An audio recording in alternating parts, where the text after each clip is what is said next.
My wife secretly sent my dog to a shelter while I was at work. He was holding you back, she said. That dog saved me during my worst years. I didn't argue. I just drove 9 hours to get him back. I never returned. For weeks later, she was crying outside the shelter, begging the staff to call me. She put my dog in a kill shelter behind my back. Not even no kill. Kill. She tagged the form with unadoptable so they'd skip the hold period. Said I was too attached and needed to grow up. Like that creature hadn't pulled me back from my darkest moments.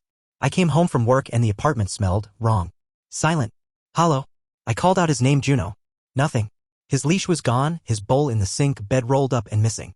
When I asked her, she didn't flinch. Just sat there scrolling Instagram, thumb moving like this was all routine. I dropped him off. He was holding you back, she said. Like she'd just returned a library book. My mouth didn't work for a full 10 seconds. You dropped him off? I asked. Not really asking. Just repeating.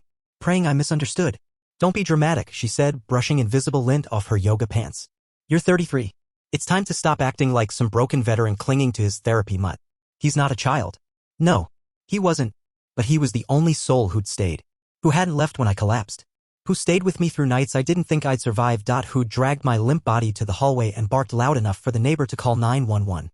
Who stayed at my hospital bedside longer than any human. You took him to a shelter? I whispered. She rolled her eyes. Yes. A shelter. Calm down. They find homes for dogs like him. I already knew. She didn't say which one. I asked. She wouldn't tell me. I don't remember, she said. Just Googled the closest one and drove. It was far. I did you a favor. I went into the bedroom and shut the door. Didn't yell. Didn't cry. Packed a bag, silent. She didn't ask why. I spent that night in my car. Cold and numb in the Walmart parking lot. Called every shelter in a 200-mile radius. No one had him. I expanded the search. 3 hours. 4. Found one finally 9 hours away. A kill shelter in Nebraska. The intake lady said, yes, we have a husky mix named Juno. Came in yesterday. No microchip. Scheduled for final review on Thursday. That was in 3 days. I didn't shower. Didn't pack food. Just drove. Straight. Through the night. I hit black ice somewhere around 4 a.m. and fishtailed into a ditch. Sat there, breathing hard, headlights like ghost eyes. Called AAA with shaking hands. Waited. Got back on the road. Pulled into the shelter parking lot with one working headlight and a half tank of gas. Walked in with my whole chest tight. When they brought him out, he whined first. Then howled. Then leapt into me like he was trying to re-enter my body. Licked my face raw. Peed on my boot. Cried like a person. The receptionist cried too. Said, I've never seen a dog react like that. I signed the forms. Paid the reclaim fee.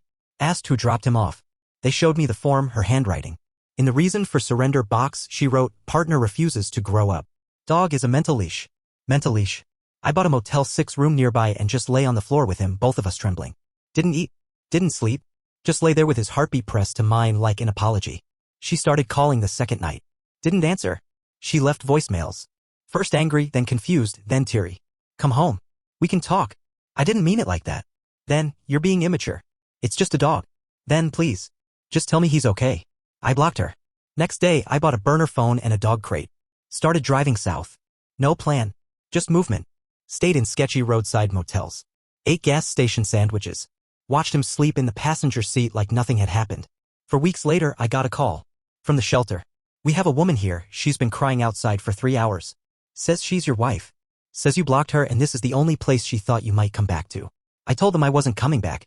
She left 6 voicemails with them. Had them printed out and pinned behind the front desk like a missing person poster. One of the staff read me part of the last one. I didn't know. I didn't know he meant that much. I didn't know what he saved you from. I thought I was helping. Please tell him I'm sorry. Please tell him I miss him. Please tell him he can come home. Both of them. I said, we don't have a home. Hung up. She kept calling the shelter. They finally banned her from the premises after she tried to sneak in through the back kennel door. 3 months later, I had a new mailing address. New job. New town. Juno and I spent the summer learning the coast roads. I worked nights at a marina, fixing boats and drinking black coffee from a thermos he kept knocking over. He never left my side. I kept his collar from the shelter. The tag with the intake number. Framed it above our new couch. Sometimes people ask me why I live like a ghost now. Why I cut everyone off. Why I never went back. I tell them the truth. Because the moment someone sees your lifeline and cuts it anyway, there's no going back. And because the only thing I ever needed to keep breathing was waiting behind a steel gate in a kill shelter. Shivering. Wondering why the world went quiet. Update 1. I didn't expect to feel pity when I saw her again. But it wasn't even her face that got me, it was her shoes. She always wore these pristine white sneakers. The influencer kind. Gleaming soles matched to her workout sets, always spotless like she floated instead of walked. When I saw her crouched outside the shelter, hair tangled and makeup melting under a street lamp, she had no shoes on at all. Just socks. Wet. Slumped against the dumpster out back like she'd been scraped off the sidewalk and left there.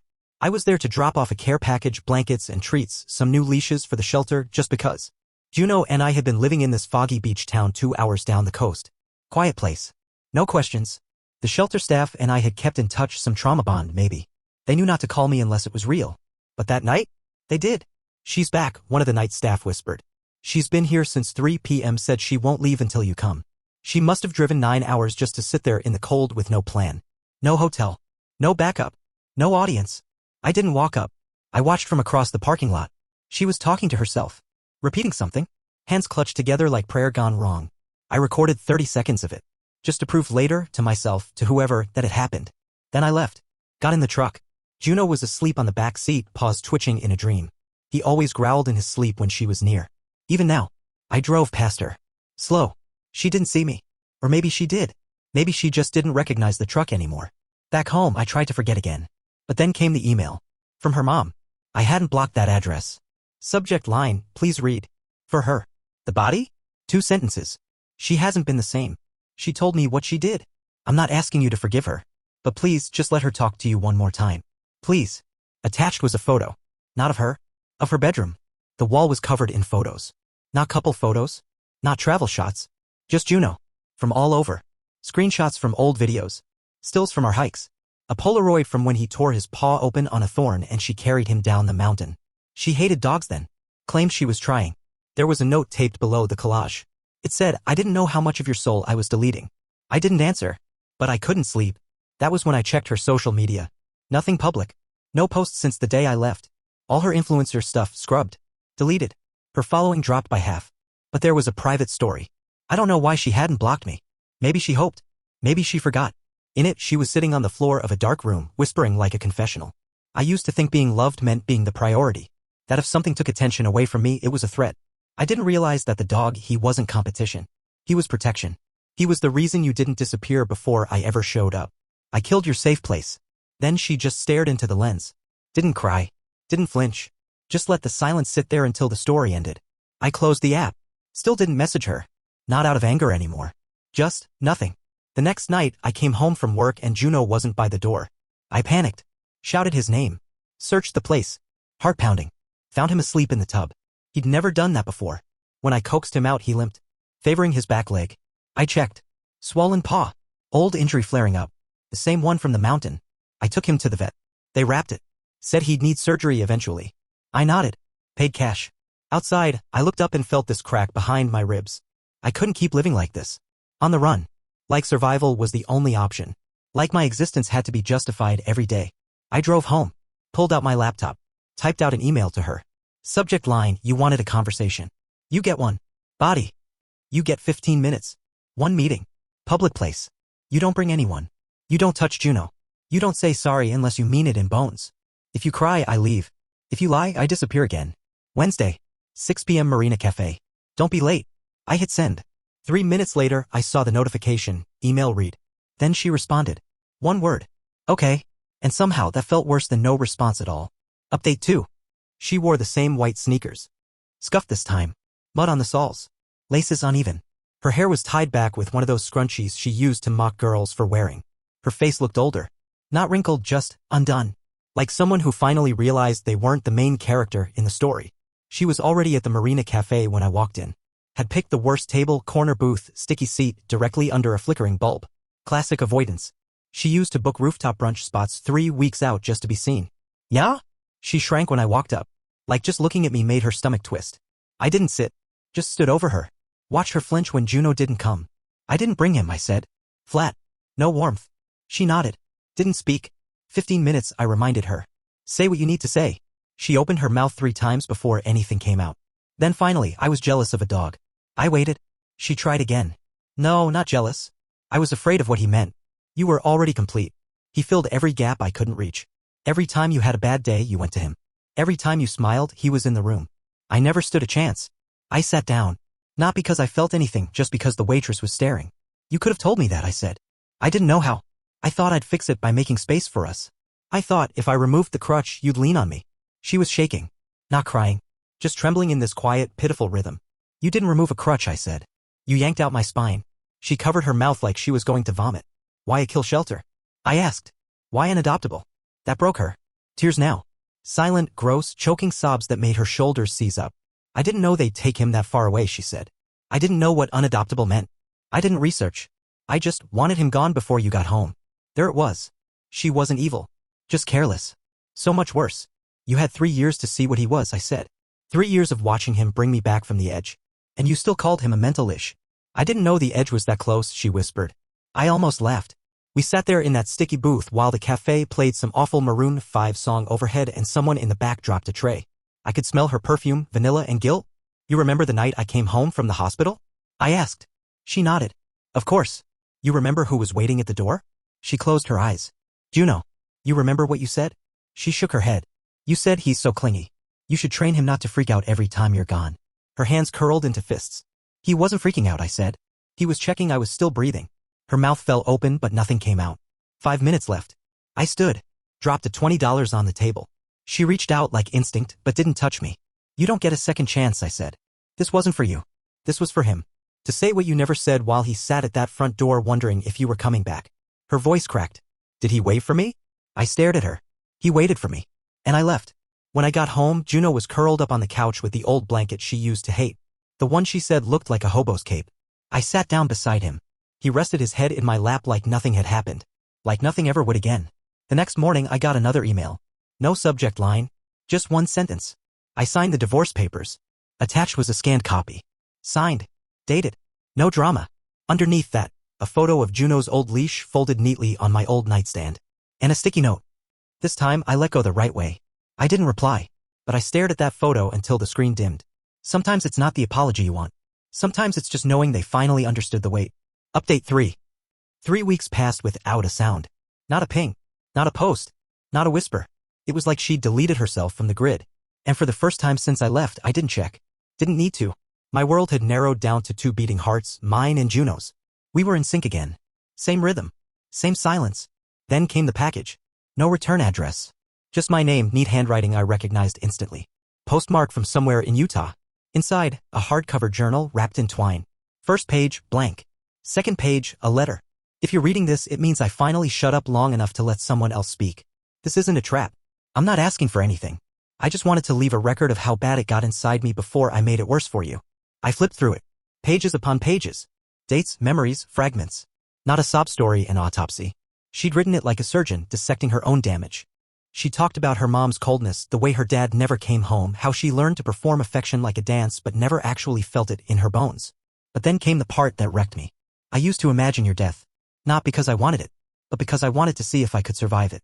And every time I ran the scenario in my head, the only thing I remembered clearly was your dog. Not your laugh. Not your voice. Him. Sitting at the door. Waiting for you to come back.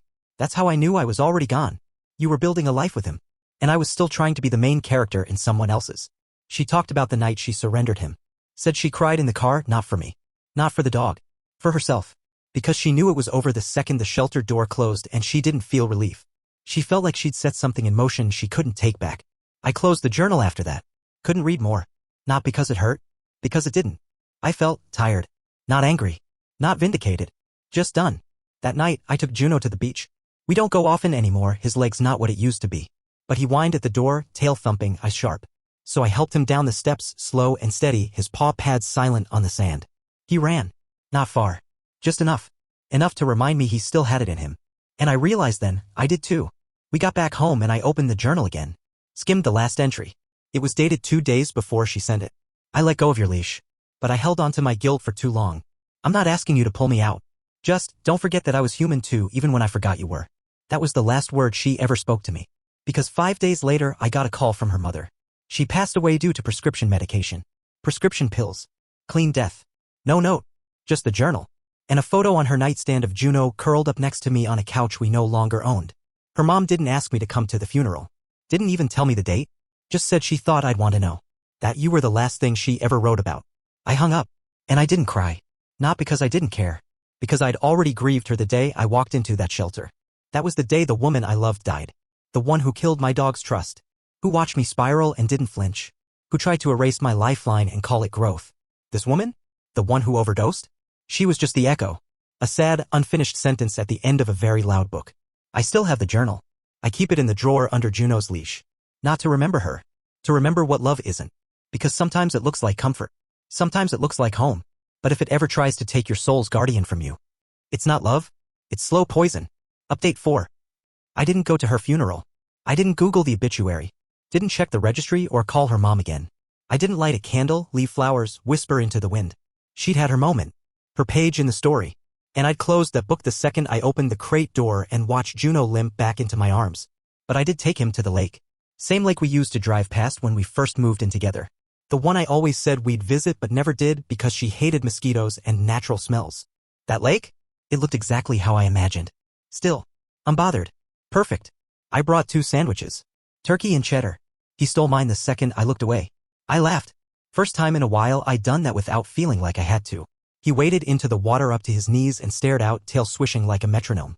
I wondered if he remembered her. The apartment. The empty water bowl. The day the leash disappeared.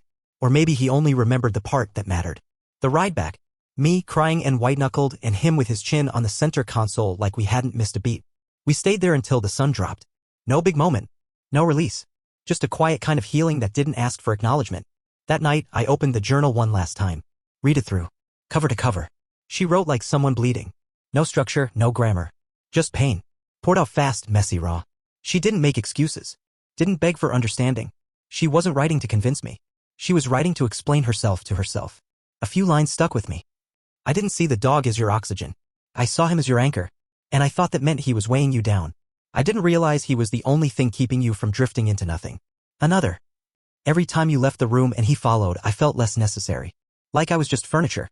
Pretty but optional. So I threw out the thing you needed to make space for the thing I wanted to be. And in doing that, I proved I never deserved either of you.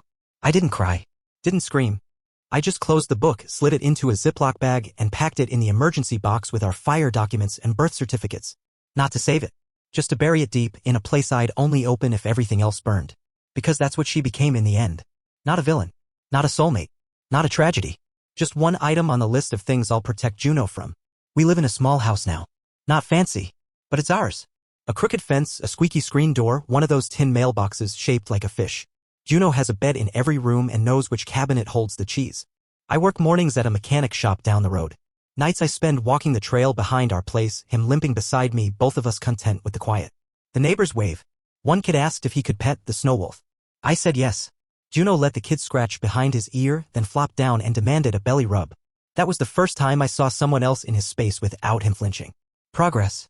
Sometimes I wonder what she'd say if she saw us now. Probably nothing. Probably just that tight-lipped smile she used to give when I came home muddy from the trail. The one that said you were supposed to be someone cleaner. But I don't want to be clean. I want to be grounded. I want mud on my boots and fur on my hoodie and a leash in my hand that no one will ever steal again. I want Juno looking up at me every morning like I'm worth staying alive for. Because I am. Because we both are. That's the thing no one tells you when you survive someone else's damage. You're not just rebuilding your life. You're rebuilding belief. In yourself. In the idea that loyalty isn't a leash. It's a choice. Every day. Every second. And for as long as I'm breathing, Juno won't have to wonder who chooses him. I do. Always.